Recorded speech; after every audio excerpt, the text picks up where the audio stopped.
Hi guys! So ito na nga ang day 3 namin sa Puerto Plata. So ngayon meron kami excursion and zip lining ang gagawin namin today. Una.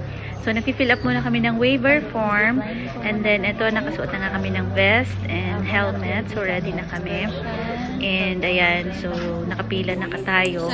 Ngayon, syempre, akala namin, ito na yon. Hindi pa pala. So tatawid pa pala kami, akit pa pala kami ng bridge, tatawid kami ng maliit na ilog.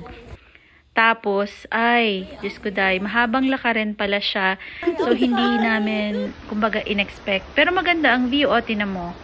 Yun nga lang, maputik yung tubig. Pero maganda siya, magandang view kasi talagang ma-enjoy mo yung nature. Para ka bang, nasa Pilipinas. Kasi yung mga dadaanan mo, mga dahunan, ay, mga kahoyan ng kakwati.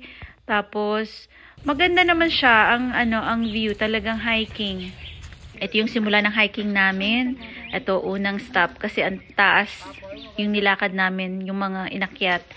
So ito dire-diretso na uli kami kasi bawal masayang yung oras, mahaba pala yun, lakarin, malayo pala siya.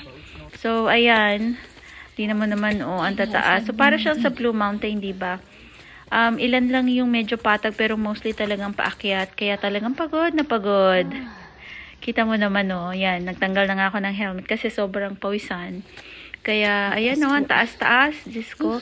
Talagang ito na yung workout namin for the day. So meron na kaming second stop. Ayan na. Pahinga muna kasi masakit na yung mga tuhod. Well, kami lang naman. Ito, kailangan ko na ng support. Kailangan ko na ng makakapitan kasi talagang nanginginig ba yung aking mga mga tuhod. Pero kahit ganon, enjoy naman kasi kahit malayo, at least nakapag-hike pa kami sa Puerto Plata. So, sa wakas, biro mo ang tagal. Siguro, more than 40 minutes yung nilakad namin.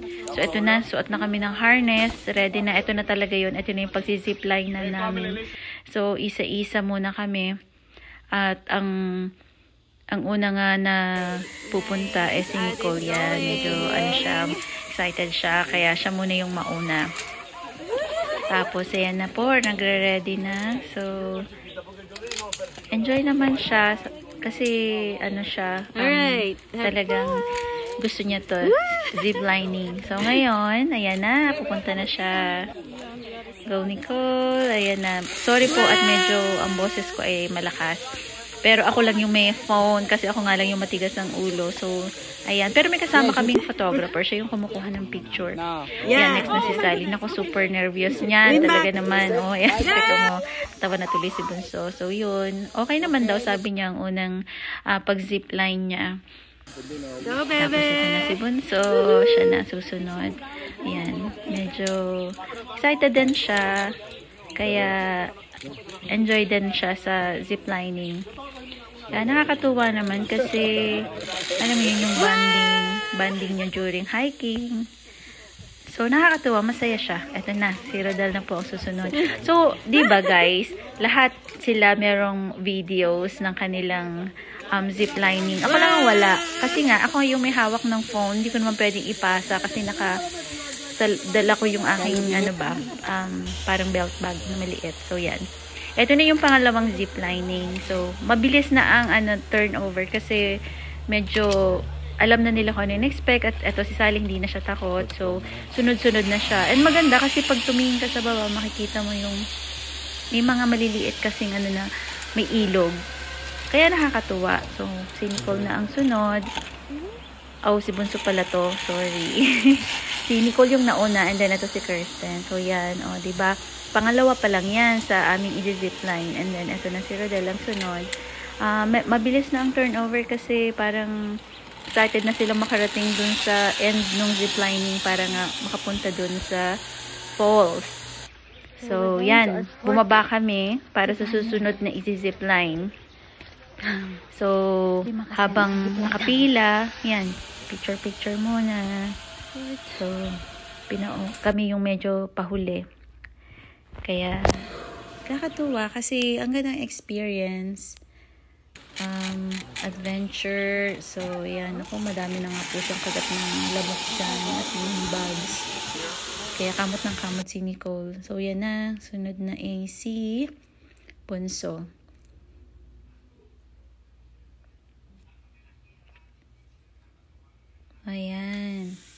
So, masaya ang ziplining.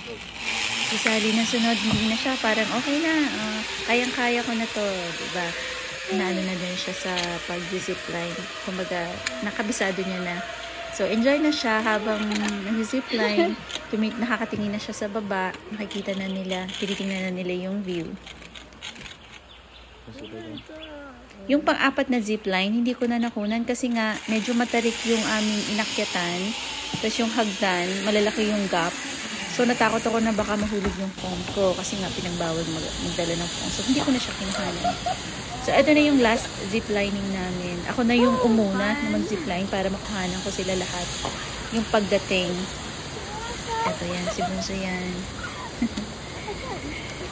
Ang medyo parang ano lang is yung pag tumama ka dun sa unang pag-stopper ba. Yun lang yung parang maingay pero hindi naman siya masakit.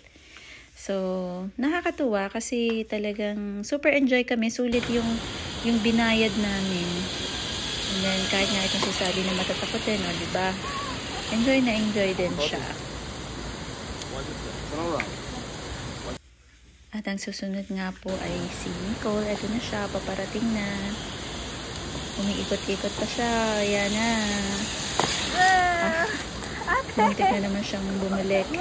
So, kaya po hinila siya ng mga guide natin. So, ayun. Yun na yung last. And then, ang susunod na is mag-hike na kami. So, ito na yung after nung matapos namin yung yung buong ziplining. Super enjoy kami, mababait po ang stop and tour guide. Kaya naman talagang naging maganda yung experience namin. Thank you guys for watching!